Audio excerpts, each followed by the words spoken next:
ಚಿತ್ತಾರ ನನ್ಗೊಂದು ಅವಾರ್ಡ್ ಕೊಡ್ತೀನಿ ಅಂದ್ರೆ ಕೊಡ್ಲಿಲ್ಲ ನೀವು ಸರ್. ನಮ್ಗೆ ಆರಾಧನಾ ಮೇಡಮ್ ಬಂದು ಬೇಸಿಕಲಿ ಮಾಲಾಶ್ರೀ ಮೇಡಮ್ ಮಗಳು. ಹಂಗೆ ಬಂದ್ಬಿಟ್ಟಿಲ್ಲ ಹಂಗಂತ. ಬೇರೆ ಬೇರೆ ನಾವು ಟೆಕ್ನಿಷಿಯನ್ಸ್ ಹಂಗೆ ಹೇಳಕ್ ಆಗಿದಿಲ್ಲ. ಬೇರೆ ಬೇರೆ ಸಿನಿಮಾದೆಲ್ಲ ನೋಡಿರ್ತೀವಲ್ಲ, ಹೀರೋಯಿನ್ಗಳು ಪರ್ಫಾರ್ಮೆನ್ಸ್ ಇರಲ್ಲ, ಏನಿರಲ್ಲ, ಹಂಗಿರಲ್ಲ. ಇಂಡಸ್ಟ್ರಿಯಲ್ಲಿ ನನ್ನ ಪ್ರಕಾರ ಒಂದ್ 2 ಸಿನಿಮಾ ಮಾಡ್ಬೋದು ಅಷ್ಟೇ ಕನ್ನಡ ಸಿನಿಮಾ. ಅವರು ಆಗಿರುವಂತ ಡಿಮ್ಯಾಂಡ್ ಏನ್ ಕಡಿಮೆ ಆಗಿಲ್ಲ, ಅದಕ್ಕೆ ಓದೋದ್ರು ಕಡಿಮೆ ಆಗಿಲ್ಲ. ಅದ್ ಮಾತಾಡ್ಬಾರ್ದು ನಾವು. ಆಕ್ಚುಲಿ ನಮ್ಗೆ ಅದು ನಮ್ದಲ್ಲ, ಅದು ಕೆಲಸ. ಅದು ಡೈರೆಕ್ಟರ್ ಮಾತಾಡ್ಕೋತಾರೆ.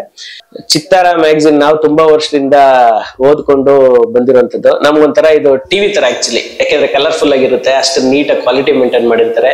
ಕಂಟೆಂಟ್ ಕೂಡ ಅಷ್ಟೇ ಕ್ವಾಲಿಟಿ ಆಗಿರುತ್ತೆ. ಹಾಗಾಗಿ ಚಿತ್ತಾರದ ಜೊತೆಗೆ ನನ್ಗೊಂದು ತುಂಬಾ ಅವಿನಾಭಾವ ಸಂಬಂಧ ಏನಂದ್ರೆ, ನಾನು ಚಿತ್ತಾರ ಮ್ಯಾಗಝಿನ್ ಆಗಿ ನೋಡಲ್ಲ ಇದುವರೆಗೆ. ಇದೊಂದು ಟಿವಿ ತರ ಕಾಣುತ್ತೆ ನನಗೆ. ನನ್ಗೊಂದು ಸಿಲ್ವರ್ ಸ್ಕ್ರೀನ್ ತರ ಕಾಣುತ್ತೆ. ಒಂದು ಸಿನಿಮಾದ ತುಂಬಾ ಡಾಕ್ಯುಮೆಂಟ್ ಮಾಡುವಂತ ಒಂದು ಹಿಸ್ಟಾರಿಕಲ್ ಡಾಕ್ಯುಮೆಂಟ್ ಅಂತ ಅನ್ಸುತ್ತೆ ನನಗೆ. ದರ್ಶನ್ ಸರ್ ಕೆರಿಯರ್ ಅಲ್ಲೇ one of the best picture ಆಗುತ್ತೆ ಇದು.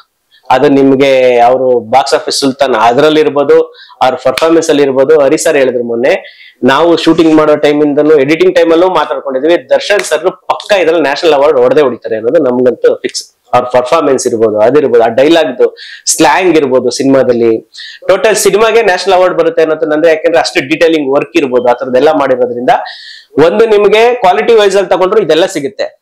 ಮತ್ತೆ ಬಾಸ್ ಫ್ಯಾನ್ಸ್ ಇರ್ಬೋದು, ಕಮರ್ಷಿಯಲ್ ಆಡಿಯನ್ಸ್ ಇರ್ಬೋದು, ಎಂಟರ್ಟೈನ್ಮೆಂಟ್ ಯಾರು ಎಂಟರ್ಟೈನ್ಮೆಂಟ್ ಆಡಿಯನ್ಸ್ ಇದ್ರೆ ಅವ್ರಿಗೆ ಎಲ್ರಿಗೂ ಒಂದು ದೊಡ್ಡ ಹಬ್ಬ, ಜಾತ್ರೆ, ಕರ್ಗ ಅಂತಾರಲ್ಲ ಹಂಗಿರುತ್ತದೆ. ಅಷ್ಟು ಸಕ್ಕದಾಗೆ ತರುಣ್ ಸರ್ ಸ್ಪೆಷಲ್ ಏನಂದ್ರೆ, ಕಂಟೆಂಟ್ ಜೊತೆಗೆ ಕಮರ್ಷಿಯಲ್ ನ ಆಡ್ ಮಾಡೋದು, ಎರಡನ್ನು ನೀಟಾಗಿ ಬ್ಲೆಂಡ್ ಮಾಡಿ ಬ್ಯಾಲೆನ್ಸ್ ಮಾಡೋದು. ಇದು ನೋಡಂತೂ ಕಲಿಯಕ್ ಆಗೋದಿಲ್ಲ ಇದು. ಬಟ್ ಅದನ್ನ ಸಿನಿಮಾ ಆದ್ಮೇಲೆ ನೋಡೋದು ಅನ್ಸುತ್ತೆ, ಹೆಂಗ್ ಎರಡನ್ನು ಎಷ್ಟು ಚೆನ್ನಾಗಿ ಮ್ಯಾಚ್ ಮಾಡ್ತಾರೆ ಅನ್ನೋದು. ಆ ತರದೊಂದು ಪಕ್ಕ ಹಬ್ಬ ಇದು. ನಾವೆಲ್ಲರೂ ನೋಡಿದೀವಿ. ಫಸ್ಟ್ ಪ್ರಿಂಟ್ ತರದಂತೂ ಫುಲ್ ನೋಡಿಲ್ಲ ನಾವೆಲ್ಲ. ಯಾಕೆಂದ್ರೆ ಪೋಸ್ಟ್ ಪ್ರೊಡಕ್ಷನ್ ಅಲ್ಲೆಲ್ಲ ನಡೀತಿದೆ. ಎಡಿಟಿಂಗ್ ಎಲ್ಲ ಆದ್ಮೇಲೆ ಬಾಸ್ ಡಬ್ಬಿಂಗ್ ಅದೆಲ್ಲ ನೋಡಿದೀವಲ್ಲ. 100% ಒಂದು ದೊಡ್ಡ ಮಾಸ್ ಹಿಟ್ ಆಗಕ್ಕಂತೂ ರೆಡಿ ಇದೆ. ಮತ್ತೆ ಆರಾಧನಾ ಅವ್ರ ಬಗ್ಗೆ, ಯಾಕೆಂದ್ರೆ ಹೊಸ ಪರಿಚಯ ಇಂಡಸ್ಟ್ರಿಯಲ್ಲಿ ಫಸ್ಟ್ ಮೂವಿ ಮಾಲಾಶ್ರೀ ಮಗಳು, ಎಕ್ಸ್ಪೆಕ್ಟೇಷನ್ ಜಾಸ್ತಿ ಇದೆ. ಇವ್ರು ಹೇಗ್ ಮಾಡಿದ್ದಾರೆ ಸರ್? ನಮ್ಗೆ ಆರಾಧನಾ ಮೇಡಮ್ ಬಂದು ಬೇಸಿಕಲಿ ಮಾಲಾಶ್ರೀ ಮೇಡಮ್ ಮಗಳು. ಅವ್ರ ಹಂಗೆ ಬಂದ್ಬಿಟ್ಟಿಲ್ಲ ಹಂಗಂತ. ಅವ್ರದೊಂದು ಪ್ರಿಪರೇಷನ್ ಐತೆ. ಯಾಕಂದ್ರೆ ನಾವೆಲ್ಲರೂ ಡೈರೆಕ್ಷನ್ ಡಿಪಾರ್ಟ್ಮೆಂಟ್ ಆಗಿರೋದ್ರಿಂದ ಬೇರೆಯವ್ರಿಗೆ ಗೊತ್ತಿಲ್ದಿರೋದು ಒಂದಷ್ಟು ಡೀಟೇಲ್ ಗೊತ್ತಿರುತ್ತೆ. ಏನಂದ್ರೆ, ಬಿಫೋರ್ ಶೂಟಿಂಗ್ ಅವ್ರಿಗೆ ಸ್ಕ್ರಿಪ್ಟ್ ನೀಟಾಗಿ ಪ್ರಿಪೇರ್ ಆಗೋರು ಪೂರ್ತಿ. ಸೀನ್ಸ್ ಅಲ್ಲಿ ಚೇಂಜ್ ಓವರ್ಸ್ ಇರ್ಬೋದು, ಮಾಡ್ಯುಲೇಷನ್ ಚೇಂಜ್ ಇರ್ಬೋದು, ಅಥವಾ ಆಕ್ಟಿಂಗ್ ಅಲ್ಲಿ ಇರ್ಬೋದು, ಪರ್ಫಾರ್ಮೆನ್ಸ್ ಅಲ್ಲಿ ಇರ್ಬೋದು, ಬಾಡಿ ಲ್ಯಾಂಗ್ವೇಜ್ ಇರ್ಬೋದು, ಎಲ್ಲವನ್ನು ತರುಣ್ ಸರ್ ಗೈಡೆನ್ಸ್ ಅಲ್ಲಿ ಹೆಂಗ್ ಮಾಡ್ಬೇಕು ಅನ್ನೋದು ಒಂದು ಪ್ರಿಪೇರ್ ಆಗೋದು. ಅವ್ರು ಬೇಕಾದ್ರೆ ಪ್ರಿಪೇರ್ ಆಗದೇನೋ ಹಂಗೆ ಬಂದ್ ಏನೋ ಒಂದ್ ಮಾಡ್ಬಿಟ್ಟು ಹೋಗ್ಬೋದು. ಅವ್ರು ನೀಟಾಗಿ ಒಂದು ಬ್ಯಾಕ್ ಗ್ರೌಂಡ್ ಅಲ್ಲಿ ಬಂದಿರ್ಬೋದು. ಬಟ್ ಅವ್ರಿಗೆ ಏನಂದ್ರೆ, ನಾನು ಪರ್ಫೆಕ್ಟ್ ಆಗಿರ್ಬೇಕು. ಒಂದು ಮೇಡಮ್ ಹೆಸರಲ್ಲಂತೂ ಅವ್ರು ಲಾಂಚ್ ಆಗೋದಂತೂ ಕನ್ಫರ್ಮ್. ಅವ್ರು ಹಾಗೆ ಆಗ್ತಾರೆ, ಅವ್ರು ಹೀರೋಯಿನ್ ಹಾಗೆ ಆಗ್ತಾರೆ. ಅದ್ರಲ್ಲಿ ಏನು ಇದಿಲ್ಲ. ಬಟ್ ದರ್ಶನ್ ಸರ್ ಹೇಳ್ತಿರ್ತಾರೆ, ಸ್ಟಾರ್ ಗಳ ಮಕ್ಳಿಗೆಲ್ಲ ಒಂದು ದೊಡ್ಡ ಇದೆ ಶಾಪ ಅದು ಅನ್ನೋ ತರ. ಅಂದ್ರೆ ಈಗ ಮೇಡಮ್ 52 ಸಿನಿಮಾ ಆಗಿದೆ ಅಂದ್ರೆ, ಆರಾಧನಾ ಮೇಡಮ್ 53ನೇ ಸಿನಿಮಾ ಅಂತಾನೆ ನೋಡ್ತಿರ್ತಾರೆ ಆಡಿಯನ್ಸ್. 52 ಸಿನಿಮಾ ಮಾಲಾಶ್ರೀ ಮೇಡಮ್ ಲೆಕ್ಕ ಹಾಕೊಂಡೇ ನೋಡ್ತಾರೆ ಅನ್ನೋ ತರ ಇರುತ್ತೆ. ಅದು 53ನೇ ಸಿನಿಮಾ ತರನೇ ಅವ್ರು ಮಾಡಿದಾರೆ ಸರ್, ಪರ್ಫಾರ್ಮೆನ್ಸ್ ವೈಸ್. ಯಾಕೆಂದ್ರೆ ನಾವೆಲ್ಲರೂ ಡೈಲಾಗ್ ಕೊಡಕ್ ಇರ್ಬೋದು, ಅಥವಾ ಪರ್ಫಾರ್ಮೆನ್ಸ್ ಆಮೇಲೆ ಎಷ್ಟು ತುಂಬಾ ನಾವು ಅಸಿಸ್ಟೆಂಟ್ ಡೈರೆಕ್ಟರ್ಗಳು ಹೋಗಿ ಏನ್ ಹೇಳಿದ್ರು ಕೇಳೋರು ಕುತ್ಕೊಂಡು. ಹೌದಾ, ಅದು ಓಕೆ. ಇನ್ನೊಂದೇನೋ ಹೇಳಿದ್ರು ಕೇಳೋರು. ಡೈಲಾಗ್ ಅಲ್ಲಿ ಇಮಿಡಿಯೇಟ್ ಕರೆಕ್ಷನ್ ಇದ್ರು ಮಾಡೋರೆಲ್ಲ ಪೂರ್ತಿ. ನಿಮ್ಗೆ ಅದು ಬಿಡಿ, ಸ್ಪಾಟ್ ಅಲ್ಲಿ ಇದ್ದಿದ್ದ ಕಲ್ಚರ್ ಅಂತೂ ಅಲ್ಟಿಮೇಟ್. ನಾವ್ ಯಾವ ಟೈಮಲ್ಲಿ ಬಂದ್ರು ಕರೆದ್ರು, ಎಷ್ಟು ವೆಯ್ಟ್ ಮಾಡ್ಸೋರು ಎಲ್ಲ ಮಾಡಿ ಅದಕ್ಕೆ ಕಂಫರ್ಟ್ ಅಲ್ಲ ಅದ್ರಲ್ಲಿ ಇರ್ತಾರೆ. ಬಟ್ ಪರ್ಫಾರ್ಮೆನ್ಸ್ ವೈಸ್ ನೋಡಿದ್ರಂತೂ ನಿಮ್ಗೆ ದಿ ಬೆಸ್ಟ್ ಪರ್ಫಾರ್ಮೆನ್ಸ್ ಮಾಡಿದಾರೆ ಸರ್. ನಿಮ್ಗೆ ಫಸ್ಟ್ ಸಿನಿಮಾ ಅಂತ ಅನ್ಸೋದೇ ಇಲ್ಲ. ಎಲ್ಲರೂ ಹಂಗೆ ಹೇಳ್ತಾರೆ, ನೋಡ್ರಿ ಫಸ್ಟ್ ಸಿನಿಮಾ ಅಂತ ಅನ್ಸೋದಿಲ್ಲ ಅಂತ. ಯಾಕೆಂದ್ರೆ ನಾವು ನಾವು ಟೆಕ್ನಿಷಿಯನ್ಸ್ ಹಂಗೆ ಹೇಳಕ್ ಆಗಿದಿಲ್ಲ. ಬೇರೆ ಬೇರೆ ಸಿನಿಮಾದೆಲ್ಲ ನೋಡಿರ್ತೀವಲ್ಲ, ಹೀರೋಯಿನ್ಗಳದ್ದು ಪರ್ಫಾರ್ಮೆನ್ಸ್ ಇರಲ್ಲ, ಏನಿರಲ್ಲ, ಹಂಗಿರಲ್ಲ. ಇವ್ರೊಂದು ನೀಟ್ ಪ್ರಿಪರೇಷನ್ ಆಗಿದ್ದು ಪರ್ಫಾರ್ಮೆನ್ಸ್ ವೈಸ್ ಅಲ್ಲೂ ಸೂಪರ್. ಆಮೇಲೆ ಬಾಸ್ ಜೊತೆ ಹೇಳಿದ್ವಲ್ಲ, ನಾವು ಡೈರೆಕ್ಷನ್ ಡಿಪಾರ್ಟ್ಮೆಂಟ್ ಅವರೇ ಭಯ ಬೀಳ್ತಿರ್ತೀವಿ, ಇವ್ರು ಪರ್ಫಾರ್ಮ್ ಮಾಡ್ಬೇಕು ಅವ್ರ ಜೊತೆ ನಿಂತ್ಕೊಂಡು. ಅಂದ್ರೆ ಎಷ್ಟು ಚಾಲೆಂಜ್ ಇರುತ್ತೆ ಅದು ಪೂರ್ತಿ. ನೀವ್ ಎಷ್ಟೇ ಬ್ಯಾಕಪ್ ಇರ್ಬೋದು, ಏನೇ ಇರ್ಬೋದು, ನಿಮ್ಗೆ ನಿಮ್ಮ ದುಡ್ಡು ಬ್ಯಾಕಪ್ ಇರ್ಬೋದು, ಎಕ್ಸ್ಪೀರಿಯನ್ಸ್ ಏನೇ ಇದ್ರು, ಅಂತ ಒಬ್ಬ ದೊಡ್ಡ ಸೂಪರ್ ಸ್ಟಾರ್ ಜೊತೆ ನಿಂತ್ಕೊಂಡು ಪರ್ಫಾರ್ಮ್ ಮಾಡೋದು ಅಂದ್ರೆ ಗ್ರೇಟ್. ಅದು ನಿಮ್ಗಿರೋ ತಾಕತ್ತಲ್ಲ, ಅವ್ರ ಎದುರುಗಡೆ ಅವ್ರ ಜೊತೆ ಇದ್ರಲ್ಲ, ಅವ್ರ ಕೋಆರ್ಡಿನೇಷನ್ ಅಲ್ಲಿ ಬರುವಂತ ಒಂದು ಕಾನ್ಫಿಡೆನ್ಸ್ ಅದು. ಅದನ್ನ ಮಾಡಿದರೆ ಚೆನ್ನಾಗಿ ಮಾಡಿದಾರೆ ಅವ್ರು. ಆಮೇಲೆ ಅವ್ರ ಬಾಸ್ ಅಷ್ಟು ತುಂಬಾ ಕೋಆಪರೇಟಿವ್ ಆಗಿ ಮಾಡಿ, ಮಧ್ಯ ಏನಾದ್ರು ಇದ್ರು ರೀಟೇಕ್ ಆಗ್ಬಿಟ್ರೆ ಇವ್ರೆ ಅಯ್ಯೋ ರೀಟೇಕ್ ಆಗ್ಬಿಡುತ್ತಲ್ಲ ಅನ್ನೋದು. ಬಟ್ ಬಾಸ್ ನೀಟಾಗಿ ಅವ್ರಿಗೆ ಇದ್ ಮಾಡಿ ಏನಿಲ್ಲ ಮಾಡೋದಪ್ಪಿ ಆರಾಮಾಗಿ ಅಂತ ತುಂಬಾ ಕಂಫರ್ಟಬಲ್ ಮಾಡೋರು. ಅವರು ತುಂಬಾ ಕಂಫರ್ಟಬಲ್ ಆಗಿದ್ರೆ ಇಂಡಸ್ಟ್ರಿಯಲ್ಲಿ ನನ್ನ ಪ್ರಕಾರ ಒಂದ್ 2 ಸಿನಿಮಾ ಮಾಡ್ಬೋದು ಅಷ್ಟೇ ಕನ್ನಡ ಸಿನಿಮಾ. ಅವ್ರು ತೆಲುಗು ತಮಿಳಿಗೆ ಎಲ್ಲ ಬಲ್ಲೆ ಡಿಮ್ಯಾಂಡ್ ಬಂದು ಅಲ್ಲಿ ಮಾಡಿ ಕೊನೆಗೆ ಇಲ್ಲೇ ಅಲ್ಲೆಲ್ಲ ಮಾಡೋ ತರದ್ದು ಆಗ್ತಾರೆ. ಒಳ್ಳೆ ಪರ್ಫಾರ್ಮೆನ್ಸ್ ಇರುವಂತದ್ದು ಮತ್ತೆ ಒಳ್ಳೆ ಕ್ಯಾರೆಕ್ಟರ್ ಇರುವಂತದ್ದು, ಒಳ್ಳೆ ಸ್ಪಾಟ್ ಅಲ್ಲಿ ತುಂಬಾ ಎಲ್ಲರೂ ಅನ್ಯವಾಗಿ ಪ್ರೀತಿಯಿಂದ ಮಾತಾಡ್ಸ್ಕೊಂಡಿರುವಂತ ಒಬ್ರು ಆರ್ಟಿಸ್ಟ್. ಮತ್ತೆ ಇದೇ ಸಿನಿಮಾದಲ್ಲಿ ಅವಿನಾಶ್ ಸರ್ ಇದ್ದಾರೆ. ಅವಿನಾಶ್ ಸರ್ ಇದ್ರಲ್ಲಿ ಸರ್ ಅವಿನಾಶ್ ಸರ್, ನಮ್ Kumar Govind sir, Biradar sir, Vinod Alva sir, ಮತ್ತೆ ಜಗವತಿ ಬಾಬು ಸರ್. ಇಷ್ಟು ಮೇಜರ್ ಅಲ್ಲದೆ ಇನ್ನೊಂದು ರಾಶಿ ಇದೆ, ಶ್ರುತಿ ಮೇಡಮ್, ಇದು ಯಾರು ನಮ್ಮ ಪದ್ಮ ವಸಂತಿ ಮೇಡಮ್, ಈ ತರದ್ ಇನ್ನೊಂದು ರಾಶಿ ಎಲ್ಲ ಆರ್ಟಿಸ್ಟ್ ಅಂದ್ರೆ ನಿಮ್ಗೊಂದು ದೊಡ್ಡ ತಂಡನೇ ಕಾಣುತ್ತೆ ಪೂರ್ತಿ. ಎಲ್ರು ಒಬ್ರಿಗಿಂತ ಒಬ್ರು ಮೀರ್ಸುವಂತ ಆರ್ಟಿಸ್ಟ್ ಸರ್ ಇವ್ರಿಗೆಲ್ಲ. ಅಂದ್ರೆ ಇವರೆಲ್ಲರೂ ಇರೋದು ಅಡ್ವಾಂಟೇಜ್ ಏನಂದ್ರೆ ನಮ್ ಡೈರೆಕ್ಷನ್ ಡಿಪಾರ್ಟ್ಮೆಂಟ್ ಒಂದು ಸ್ವಲ್ಪ ಕಂಫರ್ಟಬಲ್ ಆಗಿರುತ್ತೆ ಪೂರ್ತಿ. ಎಲ್ಲ ಅವ್ರವ್ರವ್ರವ್ರದ್ದು ಏನಿದೆ ಪರ್ಫಾರ್ಮೆನ್ಸ್ ನೀವೇನ್ ಕೊಡ್ತಿರೋ ಅದಕ್ಕಿಂತ ಒಳ್ಳೇದೇ ಆಕ್ಟಿಂಗ್ ಎಲ್ರು ಮಾಡೇ ಮಾಡ್ತಾರೆ ಪೂರ್ತಿ. ಡೈರೆಕ್ಟರ್ ಗೊತ್ತು ಏನ್ ತಗೋಬೇಕು. ಆಮೇಲೆ ಡೈರೆಕ್ಷನ್ ಡಿಪಾರ್ಟ್ಮೆಂಟ್ ಅಲ್ಲಿ ನಿಮ್ಗೆ ನಮ್ ಡೈರೆಕ್ಟರ್ ಕ್ಲಾರಿಟಿ ಇರುತ್ತೆ, ತುಂಬಾ ಸಖತ್ ಕ್ಲಾರಿಟಿ ಇರುವಂತ ಡೈರೆಕ್ಟರ್ ಆರ್ಟಿಸ್ಟ್ ಇಂದ ಏನ್ ತಗೋಬೇಕು ಏನ್ ಅಂತ. ಆಮೇಲೆ ಈ ಕಥೆಗೆ ಈ ಸೀನ್ಗೆ ಪೂರ್ವಕವಾಗಿ ಏನ್ ಕೊಡ್ಬೇಕು ಅಂತ ಕೊಡುವಂತ ಆರ್ಟಿಸ್ಟ್ ಗಳೆಲ್ರು, ನಿಮ್ಗೆ ಶ್ರುತಿ ಮೇಡಮ್ ಇರ್ಬೋದು, ಆ ತರದ್ ಇರ್ಬೋದು. ಬಟ್ ಇನ್ನೊಂದು ವಿಷಯ ಇದೆ, ಅದು ಹೇಳ್ಬೇಕೇನೋ ಗೊತ್ತಿಲ್ಲ. ಈ ತರದ್ದು ಆರ್ಟಿಸ್ಟ್ ಟೀಮ್ಗುನು ತರುಣ್ ಸರ್ ವರ್ಕ್ಶಾಪ್ ಮಾಡಿಸಿದ್ರು. ಹೆಂಗೆ ಒಂದು ಹೊಸ ಆರ್ಟಿಸ್ಟ್ ಗಳಿಗೆ ಬರ್ಬೇಕಾದ್ರೆ ನಾವ್ ಅಂತೀವಿ, ಯಾರೋ ಹೊಸಪುರ್ನ ಹಾಕೊಂಡಾಗ ಇವ್ ಸ್ವಲ್ಪ ಬರಲ್ಲ ಕಣಂದ್ರೆ ವರ್ಕ್ಶಾಪ್ ಮಾಡಿ ಪ್ರಿಪೇರ್ ಮಾಡಿದ್ರೆ ಆಯ್ತು ಬಿಡೋ ಅನ್ನೋ ತರದ್ ಅಂತೀವಲ್ಲ. ಇಷ್ಟು ಎಕ್ಸ್ಪೀರಿಯನ್ಸ್ ಎಲ್ರು ತುಂಬಾ ಸಿನಿಮಾಗಳು ಮಾಡಿರೋರೆ. ತರುಣ್ ಸರ್ ಅದನ್ನ ಇವ್ರಿಗೇನೋ ಆಕ್ಟಿಂಗ್ ಹೇಳ್ಕೊಡ್ತೀವಿ ಅನ್ನೋ ತರದ್ದೆಲ್ಲ ವರ್ಕ್ಶಾಪ್ ಅದು.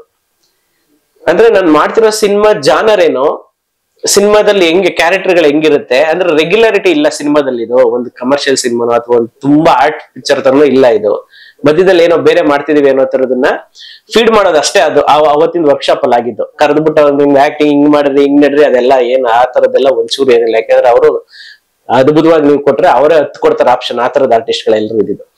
ಎಲ್ರಿಗೂ ನಾವು ಮಾಡ್ತಿರೋ ಜಾನರ್ ಏನೋ ಮತ್ತೆ ಎಲ್ರಿಗೂ ಪರಿಚಯ. ಎಲ್ಲ ಒಂದಷ್ಟು ಪಿಕ್ಚರ್ಗಳು ಮಾಡ್ಕೊಂಡ್ರು ಅವ್ರು ಪೂರ್ತಿ. ಒಬ್ಬೊಬ್ರು ಭೇಟಿಯಾಗಿ ತುಂಬಾ ವರ್ಷಗಳಾಗಿರ್ಬೋದು.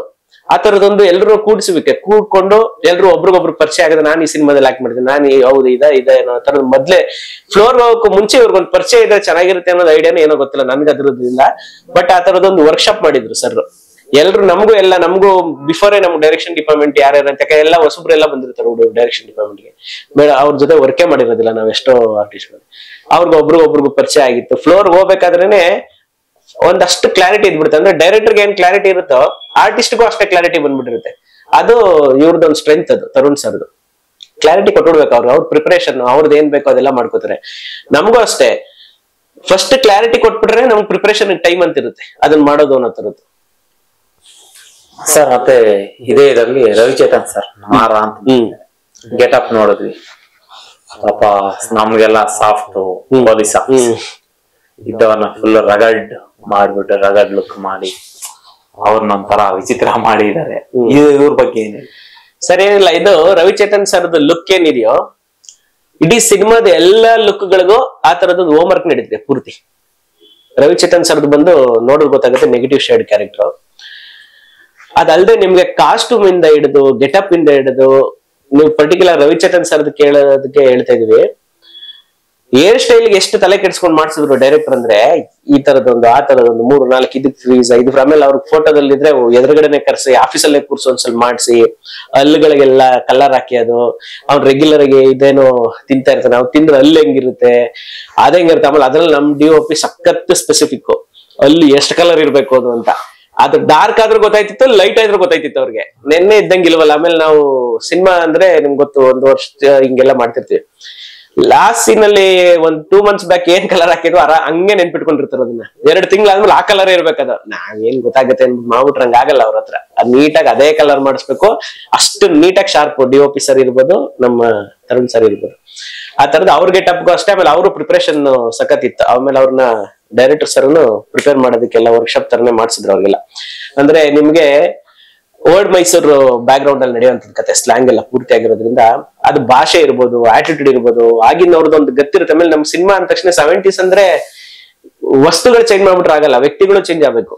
ಸಿನಿಮಾ ಆ ವ್ಯಕ್ತಿಗಳು ಚೇಂಜ್ ಮಾಡ್ದಾಗ್ಲೇನೆ ನಿಮ್ಗೆ ಅದ್ ಅನ್ಸೋದದು. ಅವ್ರು ನಿಂತ್ಕೊಳ್ಳೋದು, ಕೂತ್ಕೊಳ್ಳೋದು, ಜನಗಳ ಜೊತೆ ಮಾತಾಡೋ ಭಾಷೆ, ಆ ಗತ್ತು ಅದೆಲ್ಲವೂ ಇವರು ತುಂಬಾ ಪ್ರಿಪೇರ್ ಆಗಿ ಮಾಡಿದ್ರು ಸರ್. ಆ ತರದ ಇನ್ಪುಟ್ಸ್ ಬರೀ ಇವ್ರೊಬ್ರದೇ ಹೇಳ್ತಾ ಇದೀವಿ. ಪ್ರತಿಯೊಂದು ಕ್ಯಾರೆಕ್ಟರ್ಲು ಆ ಚೇಂಜಸ್ ಇದೆ. ನಿಮ್ಗೆ ದರ್ಶನ್ ಸರ್ ಹೇಳ್ತಿರ್ತಾರೆ, ನಾನು ಬಿರಾದರ್ ಸರ್ದು ಮಾಡ್ಬೇಕಿತ್ತು ಕ್ಯಾರೆಕ್ಟರ್, ನನ್ಗೆ ಅದ್ ಆಸೆ ಇತ್ತು ಅಂತ. ನೀವು ಅದ್ ಸಿನಿಮಾ ನೋಡೋಕೆ ತುಂಬಾ ಸರ್ಪ್ರೈಸ್ ಕ್ಯಾರೆಕ್ಟರ್ ಅದು ಬಿರಾದರ್ ಸರ್. ಸಕ್ಕತ್ತಾಗಿದೆ ಆ ತರದ ಪ್ರತಿಯೊಂದು ಕ್ಯಾರೆಕ್ಟರ್. ಈಗಿಂದ ನಾವು ರೆಗ್ಯುಲರ್ ಸಿನಿಮಾಗಳನ್ನ ನೋಡ್ಕೊಂಡ್ರೆ ಆ ತರದ ಕ್ಯಾರೆಕ್ಟರ್ಗಳನ್ನ ಇಟ್ಬಿಡುತ್ತೆ. ಆಮೇಲೆ ಯಾವನು ಬಂದ ಪುಟ್ಟ ಹೋಗ ಪುಟ್ಟ ಅನ್ನೋ ಕ್ಯಾರೆಕ್ಟರ್ ಅಲ್ಲ. ಎಲ್ಲವೂ ಇಡೀ ಸಿನಿಮಾಗೋಸ್ಕರ ದುಡಿತವೆ, ಸ್ಕ್ರಿಪ್ಟ್ಗೋಸ್ಕರ ದುಡಿತವೆ, ಎಲ್ಲದಕ್ಕೂ ಒಂದು ಕನ್ಕ್ಲೂಡ್ ಸಿಗುತ್ತೆ, ಎಲ್ಲಾದು ಒಂದೊಂದು ಮಾತಾಡ್ತಾ ಇದ್ರು ಏನಕ್ಕೆ ಅನ್ನೋ ತರದಿರುತ್ತೆ. ಅಷ್ಟು ನೀಟ್ ವರ್ಕ್ ಆಗಿದೆ ಸರ್. ಇದನ್ನೆಲ್ಲ ಹೈದರಾಬಾದ್ ಅಲ್ಲಿ ಸೆಟ್ ಹಾಕಿದ್ವಿ ಅಂತ ಹೇಳಿದ್ರೆ ಸರ್, ಒಂದ್ ಯಾವ್ದೋ ಕೆಲವೊಂದು ಸೀನ್ಸ್ ಗೆಲ್ಲ ರವಿಚೇತನ್ ಸರ್ ಜೊತೆ ಮಾತಾಡ್ತಾ ಇದ್ದಾಗ ಈ ತರ ಸೆಟ್ ಆಗ್ಬೇಕು, ಈ ತರ ಹಳೇದು ಎಕ್ವಿಪ್ಮೆಂಟ್ಸ್ ಇದೆ, ಈಗ ಕೆಲ ಪೇಪರ್ ಸಿನಿಮಾ ನೋಡುತ್ತೆ, ಎಲ್ಲ ಒಂದು ಕಡೆ ಇರತ್ತೆ. ದರ್ಶನ್ ಸರ್ ಪರ್ಫಾರ್ಮೆನ್ಸ್ ಇರತ್ತೆ, ಅದ್ರ ಜೊತೆಗೆ ಜಗಪತಿ ಬಾಬು ಅಂತ ತಂದಿದ್ದೀರಾ ಸಿನಿಮಾದಲ್ಲಿ. ಇಷ್ಟು ಜನ ನನಗ್ ಗೊತ್ತಿರೋ ಪ್ರಕಾರ ಆಲ್ಮೋಸ್ಟ್ ಕನ್ನಡ ಇಂಡಸ್ಟ್ರಿ ಪೂರ್ತಿ ಇದೆಯೇನೋ ಅನ್ನೋ ತರ ಇದ್ದಾರೆ ಎಲ್ಲ ಆರ್ಟಿಸ್ಟ್. ಇಷ್ಟು ಜನ ಆರ್ಟಿಸ್ಟ್ ಇದ್ದಾಗ ನಿಮ್ಗೆ ಅಲ್ಲಿ ಹ್ಯಾಂಡಲ್ ಮಾಡೋದು ಕಷ್ಟ ಆಗ್ತದೆ. ಆಕ್ಚುಲಿ ನಮ್ ಡೈರೆಕ್ಷನ್ ಡಿಪಾರ್ಟ್ಮೆಂಟ್ ಅಲ್ಲಿ ಇದ್ದವರು ಎಲ್ಲರೂ ತುಂಬಾ ಸ್ಟ್ರೆಂತ್ ಇದ್ದಂತ ಟೀಮ್ ಇದ್ದದ್ದು ನಮ್ದು ಪೂರ್ತಿ. ಆ ಟೀಮ್ ಸೆಲೆಕ್ಟ್ ಮಾಡ್ಕೊಂಡಿದ್ದು ಅಗೇನ್ ತರುಣ್ ಸರ್. ಅದು ಆಮೇಲೆ ತರುಣ್ ಸರ್ಗೆ ಯಾರ್ದು ಏನ್ ಸ್ಟ್ರೆಂತ್ ಏನ್ ವೀಕ್ನೆಸ್ ಅಂತ ಗೊತ್ತು. ಯಾಕೆಂದ್ರೆ ನೀವು ಇಷ್ಟೆಲ್ಲ ಇದು ಹೇಳಿದ್ರಲ್ಲ, ಇಷ್ಟೆಲ್ಲವನ್ನು ಹ್ಯಾಂಡ್ಲಿಂಗ್ ಮಾಡೋದೇ ಅಗೇನ್ ಸ್ಪಾಟ್ ಅಲ್ಲಿ ಡೈರೆಕ್ಟರ್ ಪೂರ್ತಿ. ನಮ್ಗೆ ಕೆಲವು ಮಾತ್ರ ಜವಾಬ್ದಾರಿಗಳು ಇರ್ತಿತ್ತು. ನಾವು ಅನ್ಕೋತೀವಿ ಡೈರೆಕ್ಷನ್ ಡಿಪಾರ್ಟ್ಮೆಂಟ್ ಎಲ್ಲ ಮಾಡ್ತಿರ್ತೀವಿ ಅಂತ ಅನ್ಕೋತೀವಿ. ಸಿನಿಮಾದಲ್ಲಿ ಡೈರೆಕ್ಷನ್ ಡಿಪಾರ್ಟ್ಮೆಂಟ್ ಅಷ್ಟೇ ಸ್ಟ್ರಾಂಗ್ ಆಗಿ ಎಲ್ಲಾ ಡಿಪಾರ್ಟ್ಮೆಂಟ್ ಗಳು ವರ್ಕ್ ಮಾಡ್ತಿರ್ತದೆ. ಮ್ಯಾನೇಜರ್ಗಳ ಡಿಪಾರ್ಟ್ಮೆಂಟ್ ಇರ್ಬೋದು, ಮ್ಯಾನೇಜರ್ ಇರ್ಬೋದು, ಆರ್ಟ್ ಡಿಪಾರ್ಟ್ಮೆಂಟ್ ಇರ್ಬೋದು, ಕಾಸ್ಟ್ಯೂಮ್ ಅವ್ರದ್ದು ಇರ್ಬೋದು, ಎಲ್ಲರೂ ಅವ್ರವ್ರದ್ದಿರುತ್ತೆ. ಅವ್ರನ್ನೆಲ್ಲರೂ ಮಾನಿಟರ್ ಮಾಡೋದು ಮಾತ್ರ ಡೈರೆಕ್ಷನ್ ಡಿಪಾರ್ಟ್ಮೆಂಟ್ ಕೆಲಸ. ಆ monitoring main creative job, monitoring ಮಾಡೋದೇ ಇವ್ರ ಕೆಲಸ. ಆಮೇಲೆ ಪ್ರೊಡಕ್ಷನ್ ಹೌಸ್ ಇದೆಯಲ್ಲ, ತುಂಬಾ ಕಂಫರ್ಟ್ ಝೋನ್ ಕ್ರಿಯೇಟ್ ಮಾಡ್ಕೊಟ್ಟಿರುತ್ತೆ ಯಾವಾಗ್ಲೂ. ನಿಮ್ಗೆ ಅಲ್ಲಿಂದ ಸಮಸ್ಯೆ ಆದಾಗ ಸಮಸ್ಯೆ, ಫಾರ್ ಎಕ್ಸಾಂಪಲ್ ಏನ್ ಬೇಕು ಅಂತ ಪ್ರೊಡಕ್ಷನ್ ಹೌಸ್ ಹೇಳ್ತೀವಿ, ಯಾಕೆ ಬೇಕು ಅಂತ ಹೇಳಿದಾಗ ಕ್ಲಾರಿಟಿ ಕೊಟ್ಬಿಟ್ರೆ ಮುಗೀತು, ಪ್ರೊಡಕ್ಷನ್ ಹೌಸ್ ಆರಾಮಾಗಿ ಕೊಡುತ್ತೆ. ಆ ಕ್ಲಾರಿಟಿ ಡೈರೆಕ್ಟರ್ಗೆ ಇರ್ತಿತ್ತು, ಡೈರೆಕ್ಟರ್ ಕೊಡ್ತಿದ್ರು. ಕ್ಲಾರಿಟಿ ಕೊಟ್ಟಿದ್ದಕ್ಕೆ ಏನ್ ಬೇಕೋ ಫೀಡ್ ಬಂದು ಪ್ರೊಡಕ್ಷನ್ ಹೌಸ್ ಕೊಡ್ತಿತ್ತು. ಇಷ್ಟು ನೀಟಾಗಿ ಇದು ಒಂದಕ್ಕೊಂದು ಅಂಡರ್ಸ್ಟ್ಯಾಂಡಿಂಗ್ ಎಲ್ಲ ನಡೀತಿರೋದ್ರಿಂದ, ಇನ್ಕ್ಲೂಡಿಂಗ್ ಆರ್ಟಿಸ್ಟ್ ಗಳದ್ದು ಅಷ್ಟೇ. ಆರ್ಟಿಸ್ಟ್ ಗಳನ್ನ ನಾವು ಸ್ಪಾಟ್ ಅಲ್ಲಿ ಮಾತ್ರ ಅವರು ಶೂಟಿಂಗ್ ಅಲ್ಲಿ ಏನ್ ನಡಿಬೇಕು, ಅವ್ರದ್ದು ಕಾಸ್ಟ್ಯೂಮ್ ಏನು, ಮೇಕಪ್ ಏನು, ಅವ್ರದ್ದು ಏನು ಪ್ರಾಪರ್ಟೀಸ್ ಏನು, ಈ ತರದ್ದೇನೋ ನೋಡ್ಕೋತಿದ್ವಿ ಅನ್ನೋದ್ ಬಿಟ್ರೆ, ಈಗೇನು ಅವ್ರನ್ನೆಲ್ಲ ಹ್ಯಾಂಡಲ್ ಮಾಡಕ್ಕೆ ಒಂದು ಟೀಮ್ ಇರುತ್ತೆ. ಅದ್ ಮ್ಯಾನೇಜರ್ ಗಳದಿರ್ಬೋದು, ಅವ್ರಿಗೆ ಸಂಬಂಧಪಟ್ಟಿದ್ ಪ್ರೊಡಕ್ಷನ್ ಹೌಸ್ ಇರ್ಬೋದು, ಎಲ್ರದ್ದು ಒಂದು ಟೀಮ್ ವರ್ಕ್ ಸರ್ ಅದು.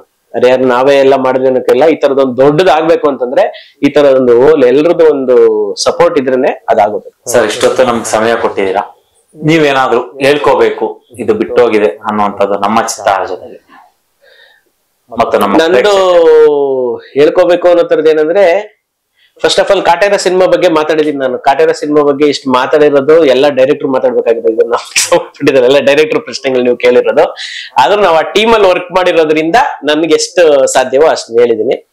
ಅದಲ್ಲದೆ ನನಗೆ ನಂದು ಪರ್ಸನಲ್ ಲೈಫ್, ನಂದು ಪರ್ಟಿಕ್ಯುಲರ್, ನನಗೆ ಈ ಸಿನಿಮಾದಲ್ಲಿ ನಂದು ಈ ಕೆಲಸ ಏನಂದ್ರೆ, ನನಗೆ ನಿಮ್ ಇಂಟರ್ವ್ಯೂದು ನಾನು ಆಸ್ ಎ ಲಿರಿಕ್ ರೈಟರ್ ಆಗಿ ನಾನು ತುಂಬಾ ಮಾತಾಡ್ಬೋದು ಇದ್ರಲ್ಲಿ ಪೂರ್ತಿ.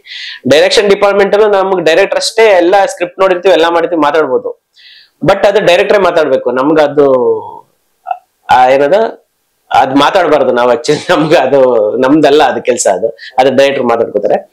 ಬಟ್ ನಾವೇನಂದ್ರೆ ಈಗ ಸಿನಿಮಾ ಈಗ ಚಿತ್ತಾರ ತರದ ಒಂದು ಮ್ಯಾಗಝಿನ್ ಇರ್ಬೋದು, ಇದು ತುಂಬಾ ವರ್ಷದಿಂದ ಈ ತರದೊಂದು ಈ ಡಿಜಿಟಲ್ ಬಂದು ಈ ತರದ್ದು ಒಂದು ಸೋಷಿಯಲ್ ಮೀಡಿಯಾ ಆಕ್ಟಿವ್ ಆಗಿರ್ಬೇಕಾದ್ರೂ ಚಿತ್ತಾರ ಆಗಿರುವಂತ ಡಿಮ್ಯಾಂಡ್ ಏನ್ ಕಡಿಮೆ ಆಗಿಲ್ಲ, ಅದಕ್ಕೆ ಓದೋದ್ರು ಕಡಿಮೆ ಆಗಿಲ್ಲ. ಯಾಕಂದ್ರೆ ನಾವೆಲ್ಲ ಚಿತ್ತಾರ ಓದ್ಕೊಂಡೆ ಸಿನಿಮಾ ಏನಾಗ್ತಿದೆ ಅಂತ ಗೊತ್ತಾಗ್ತಿತ್ತು. ಈಗ ಸ್ವಲ್ಪ ಸೋಷಿಯಲ್ ಮೀಡಿಯಾ ಇಂದ ನಮ್ಗೆ ರೀಚ್ ಆಗ್ಬಿಡುತ್ತೆ. ಮುಂಚೆ ಏನಂದ್ರೆ ಚಿತ್ತಾರದಲ್ಲಿ ಏನ್ ಬರುತ್ತೆ, ಚಿತ್ತಾರದಲ್ಲಿ ಹೊಸ ಹೀರೋಯಿನ್ ಬಂದ್ರೇನು, ಹೊಸ ಪಿಕ್ಚರ್ ಬಂದ್ರೇನು, ಏನ್ ನಡೀತಿದೆ ಇಂಡಸ್ಟ್ರಿಯಲ್ ಚಿತ್ರರಂಗದಲ್ಲಿ ಅಂತಂದ್ರೆ, ನಾನು ಮಂಡ್ಯದಲ್ಲಿರ್ಲಿ, ಹುಬ್ಳಿಲಿರ್ಲಿ, ಇನ್ನೊಂದು ಡಿಸ್ಟಿಕ್ ಅಲ್ಲಿ, ಕರ್ನಾಟಕದ ಯಾವ ಮೂಲಲ್ಲಿದ್ರು ನಮ್ ಚಿತ್ತಾರ ಮುಖಾಂತರನೇ ಗೊತ್ತಾಗ್ತಿತ್ತು. ಈ ತರದ ಬುಕ್ಗಳನ್ನ ಓದ್ಕೊಂಡೆ ನಾವು ಬಂದಿದ್ದು.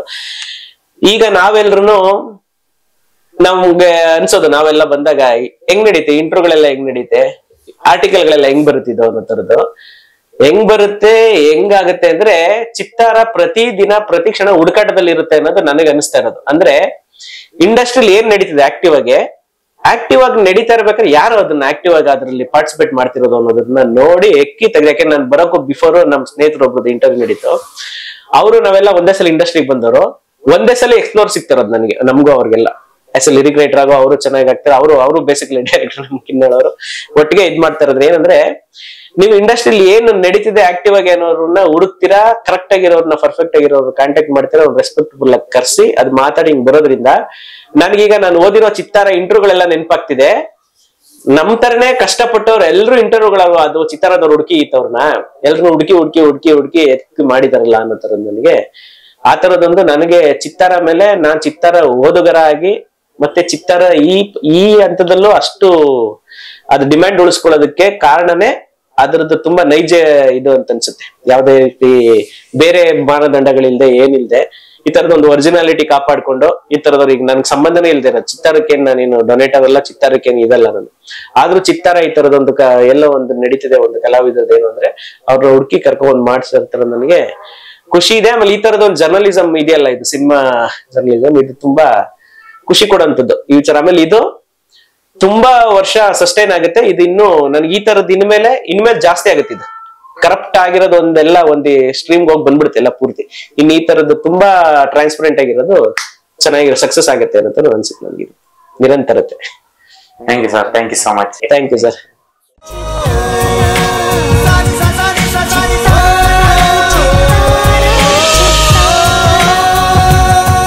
ಕನ್ನಡಿಗರ ಮನೆ ಮಾತಾಗಿರುವ ಸಿನಿ ಪತ್ರಿಕೆ ಚಿತ್ತಾರ, ಕರ್ನಾಟಕದ number 1 readers choice entertainment magazine.